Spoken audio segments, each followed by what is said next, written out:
A Bobcat T250 can throw a service code that means exactly this. Air filter not connected, not broken, not connected. The same little display can also tell you an actuator has failed. Same screen, wildly different bill. So here's the real list, cheapest fix to worst case, and what to check before you call the dealer. First, where it lives. The service code shows up on the left instrument panel. That's where it lands. It appears in the hour meter and code display, the same window that normally just counts your hours. If there's more than one code stored, they scroll. You'll watch them cycle past one after another. So the first code you see isn't automatically the important one. It's just the one that came around. Write down every one of them. That single habit is worth more than most of the parts people buy, because a machine throwing 5 codes at once is usually not a machine with 5 problems. Hold that thought. Cheap end first, there's a code that means air filter not connected. The code is 116. That's the housing you had open yesterday. The lid you set on the toolbox and never clamped down. Its neighbor 117 means air filter plugged. Also cheap. Also not a reason to phone anybody. One says the machine can't see the filter. The other says it can. And it's had enough of it. Same shape on the hydraulic side. 216 means hydraulic charge filter not connected. And the plugged version is 217, hydraulic charge filter, plugged.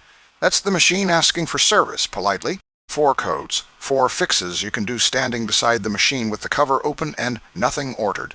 But don't read the numbers as a pattern. That's the trap, and it's the expensive one. Different Bobcat generations use different tables. A number meaning a filter here can mean something else entirely there.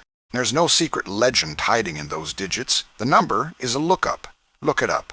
Every time. Now back to that machine throwing 5 codes at once. Here's where it flips. The manual says it outright. Multiple service codes or strange symptoms can come from a corroded or loose ground. 1 bad ground, 5 complaints. Everything downstream starts reporting numbers that look completely unrelated to each other. It's the wobbly leg on a diner table. The whole top rattles, and you stand there blaming the plates. So when codes arrive in a cluster, the first move isn't parts. It's grounds. Check them. Clean them. Retest. If that just changed how you'd read your own display, that's exactly what this channel is for. Stick around. Next, free layer, connectors. Make sure they're locked into place on the Bobcat controller. Actually locked, not resting. Then look at the pins inside, pushed back or bent. A pin that's retreated slightly reads as a dead circuit. None of that costs money, and all of it gets skipped, because a code feels like it deserves a part. Grounds, connectors, pins. That's the free tier. From here it starts costing something. Electrical codes come next, and the T250 is oddly precise about what it's unhappy with. Tree 9 is battery voltage low. On a cold morning, that one barely surprises anybody. But there's a code pointing the other way too, battery voltage high.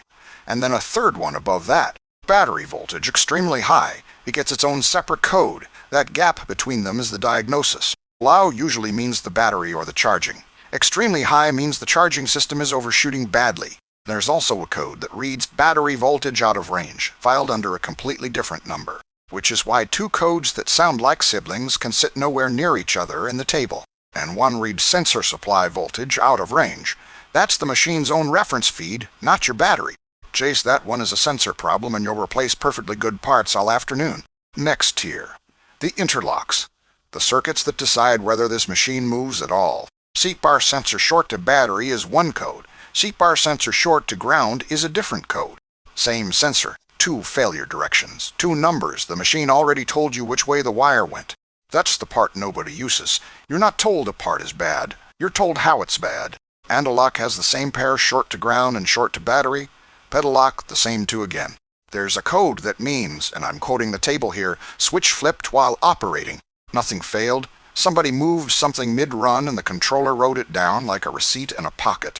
There's a matching one, control pattern switch flipped while operating. If you're chasing that, you're chasing a habit. Now the brake, and this is where the free checks get gloriously specific. If every light says the brake should release, and it doesn't, the manual sends you to a fuse. The brake fuse, 30 amp. That's step 1 before a single thing comes apart. While you're there, check the others and check the fuse block is sitting in the correct orientation. Then the spade, connectors, and the fuse holder. A loose one looks perfectly seated. It isn't. The solenoid itself you can test with a meter. The coils should read about 9.8 ohms. The wiring to that solenoid should read 12 volts. If it doesn't, the solenoid was never the problem.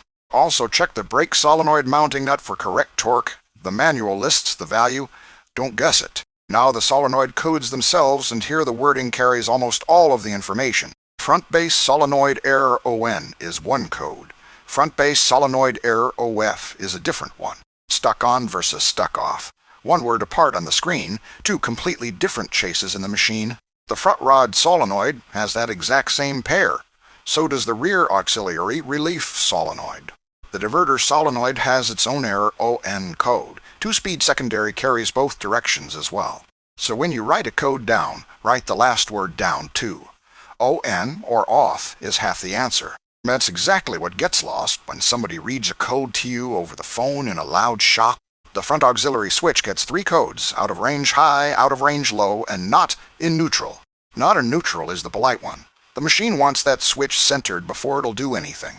The fuel shutoff hold solenoid gets the same treatment: short to battery, short to ground, two codes. That one kills the engine, so it feels catastrophic. The actual fix might still be a connector.